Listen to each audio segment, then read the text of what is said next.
We interrupt our program to bring you a special broadcast. Boom! Headshot! Hey, it's Clay. Welcome to another League of Legends video. This time I wanted to do a bit of a topical commentary, and this is something that I have been really thinking about quite a bit lately, and I think it's quite helpful when regards to thinking about champions, whether or not you're interested in them and getting to know them, and taking them up possibly as one of your main champions in when you're playing in a certain lane. And one of the things that I think is really come to my attention is a champion's ability to snowball a game. Snowballing is the basic idea there is that if you are able to get an early lead, your champion has a very strong ability to turn that lead into a bigger lead, into an even massiver lead, and so hence the snowball mechanic. Certain champions that have reset mechanics or that are just able to really carry a game, just with their tremendous damage output or tankiness or whatever the attribute may be. Generally it is damage. Those types of champions can be really, really hard to deal with if you are able to get a good lead. And usually the laning phase, I would say, in your ability to get a snowball going is dependent largely on your skill. I would say that the laning phase is very much dependent on player skill in a way that other phases of the game aren't. And so generally the idea there is that if you get really, really good with a snowball type champion, you can have a little bit more success than if you are taking a champion that scales really, really hard into late game, just because you don't always make it to late game. So think about a champion like Katarina. She's a really, really strong example of a snowball champion. That's who I'm playing in this game. I got a favorable matchup against Karthus. And so my whole objective here was to really trying to get things going early on in these first, 2 or 3 levels, really trying to make sure that I was able to really push my advantage and get the game snowballing to a point where I could almost single-handedly carry this game. Other champions that come to mind, thinking about champions like Kha'Zix, Akali, even like a Tristana, a Vayne, some of these other champions who have these reset mechanics. They have the ability to really take over a game, and a lot of times this could apply to lane bullies too. A champion like Pantheon, or some of these examples will probably run dry, but basically the idea is champions that have a strong early game. Champions that have a strong early game, you can usually try and snowball that lead. And the reason why I think that it's important to really try to, if you're going to invest in a champion and learn them and try to master them, picking a champion that can snowball hard has its advantages, and I want to kind of talk about those advantages. So for one, if you think, let's contrast 2 champions. Let's contrast someone like Ryze versus someone like Katarina. Ryze and Katarina, they're both AP mids. Ryze, I know, can go to the top lane, but both kind of AP carry style champions. Ryze is very much agreed to really carry very, very hard. His damage output becomes tremendous. He also can be very, very tanky, which really allow him to become an absolute beast. He's probably the single champion in League of Legends who is most capable of being a tanky and a damage dealer all at the same time.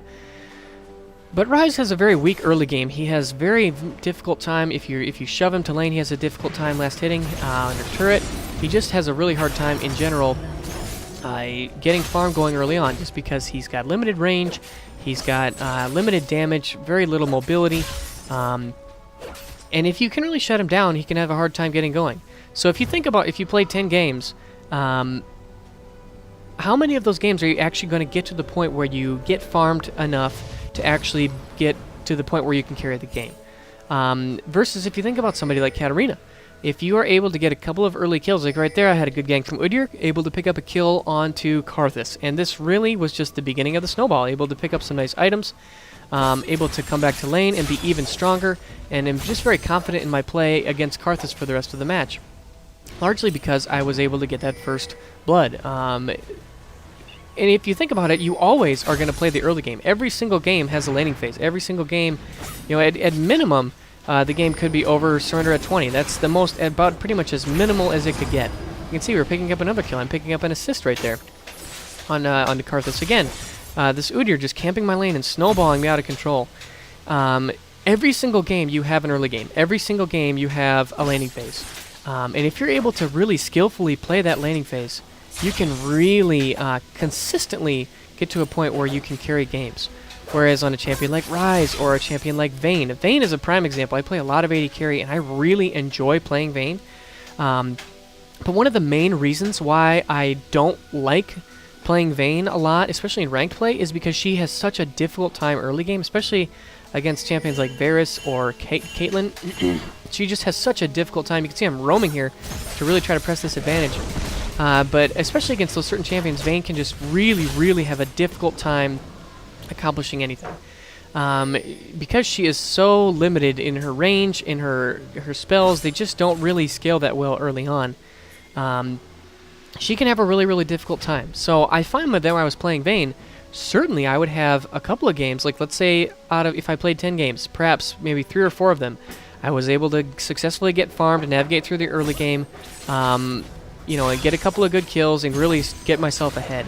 But then there were other games where, because I was never able to reach a powerful position, the game was pretty much over before I even was able to take off. And League of Legends is a very, there's a lot of mentality that's important to factor. There's a lot of, psychology that goes into it. You want your team to be in a position that they're feeling confident. You want them to feel, like they can really get a lot done, like the game is still in reach, and things can really slip out of control very quickly. If you aren't if you go down early, a lot of times teams will lose morale and they will start to despair and they'll start to think, oh, this game is over, let's just surrender. They'll start blaming each other for all the problems that are happening. Overall, there's just a lot of problems that can go along, and I really feel like if you take champions that scale well into late game, well, with someone like Vayne, even if you're down 10 or 20 CS, but you really didn't give up very many kills, but you're just down 10 or 20 CS early on, you're going to be fine. You can make that up. You can make that difference up relatively easily just because she will scale so hard. She has a very strong mid and late game. So even if you're down, you have the chance to come back. But I found that pretty frequently, if I'm down 10 or 20 CS, my team will think, oh, bot lane is lost. I'm just going to give up. Not even worth trying anymore. And then they give up and they despair. They don't, they go on tilt or whatever. And suddenly, you found yourself, losing, or the surrender vote is already going up before you've even had a chance to hit your power level. And those type of situations are very frustrating because, you're doing exactly what your champion was designed to do. You're doing exactly what you had hoped that you would do, is that just try to scale into late game. But, you haven't been able to make it work. You haven't been able to. I see it totally failed right there with my... Ooh, able to pick up that kill, though, nicely. Failed with my ulti. But you haven't even been able to reach the position that you were hoping to reach. Nasus is another good example from this game. Nasus can farm up and be such a monster, but if he gets shut down really, really hard, that potential power is never realized. It's never actualized. It's just potential, and it will remain potential. But a champion who has power early on and abuses it and is able to snowball can definitely be strong. But the flip side can happen, and you can play a snowball champion, and if you get behind early, if you're unable to successfully snowball your lead, that can really turn into a huge problem for you. Because especially with someone like Katarina, if she doesn't get damage items, she's really going to be ineffective. You need to be able to do a lot of damage, and if you get to the late game and you're not doing damage, well, you're in trouble. But in my mind, the trade-off there is worthwhile. The trade-off there is something that I will happily take, just because I feel like statistically, if you just weigh the percentages, the percentage of games where you can get a big lead and snowball it versus the percentage of games where you're able to farm up and get to late game, well, you're not going to get to late game as often as you want. Games end fairly early in solo queue. It's just kind of the nature of the beast. And like I said, especially when you consider the mentality factor of when your team gets down, oftentimes people get discouraged. So when you take all those things into account, in my mind, the choice is clear that you want to favor a champion who can, really be strong in the early game. That's definitely something when I'm choosing a champion. When I factor, do I want to learn this champion? Do I want to do a why buy on them? Well, a major thing to factor is how strong are they early on. If they're super weak, if they're one of these champions that hyper scales, but they have a super weak early game, well, that's a pretty significant discouragement to me. And try to find other champions that maybe they scale differently, but you can still get a lot of damage done, whether or not you're becoming a hyper carry. Think about the difference between somebody like Vayne versus somebody like Tristana. Tristana has a much more powerful levels 1 through 3 compared to Vayne. Vayne, she has a little bit of a stronger mid game, but at least those early 3 levels, Tristana actually can be quite powerful. She has some pretty solid abilities. And that definitely bodes well for her. And so in some ways, I would prefer playing Tristana to Vayne. And I've definitely, tried to commit myself to learning Tristana instead of committing myself to learning Vayne. Same thing could be said for someone like Twitch. Twitch, I think, has a much better laning phase just with his use of his stacks and his expunge, and then he really carries hard in teamfights with his spray and pray. I think Twitch is a solid choice and definitely a champion that should be considered when you're talking about a carry that can really carry a game. But the basic point still remains the same, that if you're not able to even give yourself an opportunity to scale, all that missing potential is worthless. Whereas on the other hand, if you are someone who gives yourself the opportunity to be strong early on, you're always going to have that early game. You're always going to have that laning phase with which to be strong. And I think that's pretty valuable. It definitely depends on a person's playstyle, and it also, I think, depends quite a bit on whether or not you actually play with a team. If you play with old friends quite frequently, I think playing a hyper carry is definitely a strong choice. Something like a 2v1. If you look at the LCS, one of the reasons that Vayne is so popular is because these teams are very capable of setting up successful 2v1 lanes. They can do all these different things to help Vayne scale through her weak early game. If it's Vayne Caitlyn, they're going to swap that lane. They're not going to really want to let Vayne go up against that Caitlyn and try to, just kind of hack her way through a pretty bad early game.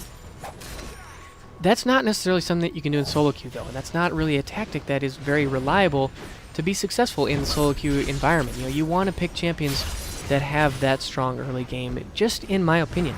I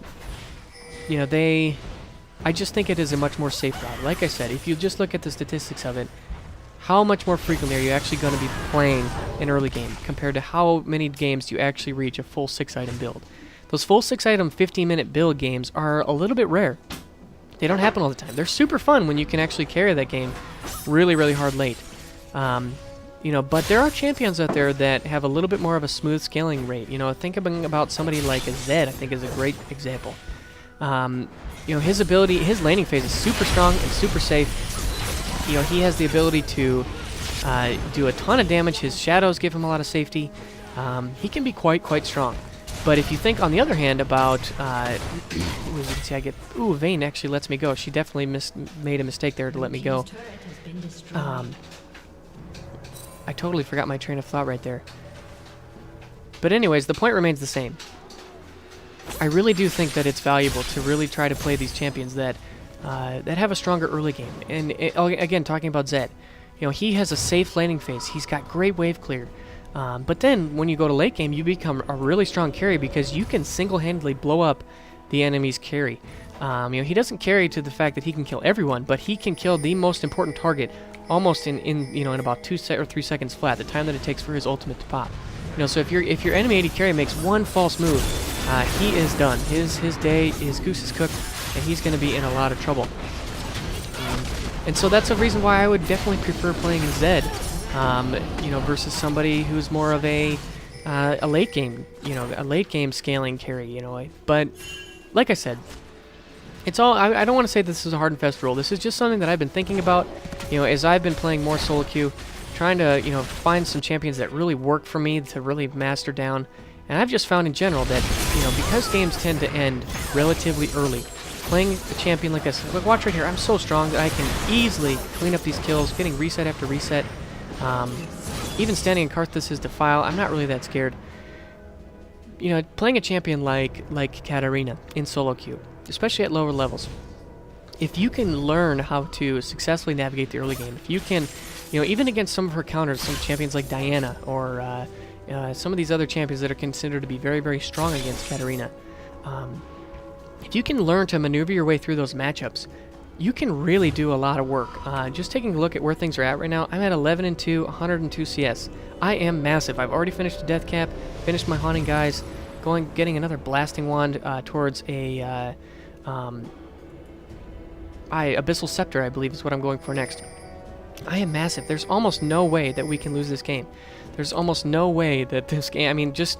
Katarina is so strong when you get these items that I just am extremely confident that we're going to win this game. And I was able to have a strong early game. It got some nice ganks going in my favor.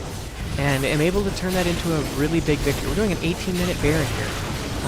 It just goes to show you that these early game champions, these champions that have strong early games and are able to really snowball, you know, you're not going to get the snowball going every game.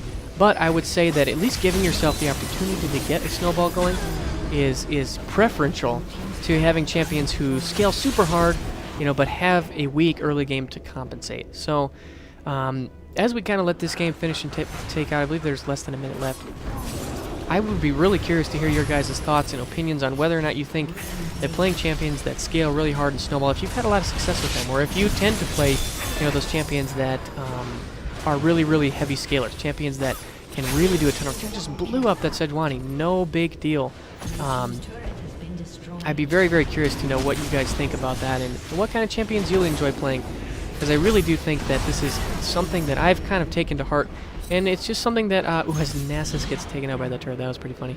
And so does... Oh my gosh, Bane picks up a double kill there, post-mortem. That was pretty hilarious. But just kind of some thoughts for me that I really do think that it's beneficial to try to pick up these Snowball-style champions. Just to even have them in your back pocket. Not necessarily something that you need to play every game, but I do think that more often than not, just the nature of solo queue, the reason that because the games are shorter, because the psychology of the team, you know, when teams get down, people get discouraged, and because of the statistics that you always have an early game, you always have a laning phase, but you don't always get to 15 minutes in 6 items. Because of all of those factors, I think that the best way to go, if you really want to pick up wins in solo queue, is to play champions that can snowball or have strong early games. It just is a little bit better choice, in my opinion. So let's go ahead and watch this game finish out. I believe they're going to go ahead and forfeit in the next couple of seconds, but I hope you guys enjoyed this commentary. Pretty strong game here from this Katarina. She's a lot of fun to play. I really do enjoy her quite a bit. Her reset mentality is... it's really cool. It really requires that you kind of change the way you think about her, just because, you know, when you get kills, oftentimes you don't immediately think about, okay, now I need to jump on somebody next, but you really have to train yourself that whenever you get those kills and those resets, you just got to jump on the opportunity. But there's the quit, and you can see Karthus went 0-7 to 284, and I'm 13-2-7. That just goes to show you, Karthus can be an absolute monster late game, but because I was able to snowball the game out of control, we never let him even get there. You look at that, Karthus never even finished a full item. You know, he's got a Haunting Guise, a Tear of the Goddess, a Amp Tome, Boots 1, and a Cloth Armor, compared to my Death Cap, Abyssal, Haunting Guise, Amp Tome, Boots 1, and a Sight Ward. So, just in my opinion, and I definitely would encourage you guys to give this a try if you're looking for some tips for solo queue. But I hope you guys enjoyed this video, and I will see you guys again soon. Bye.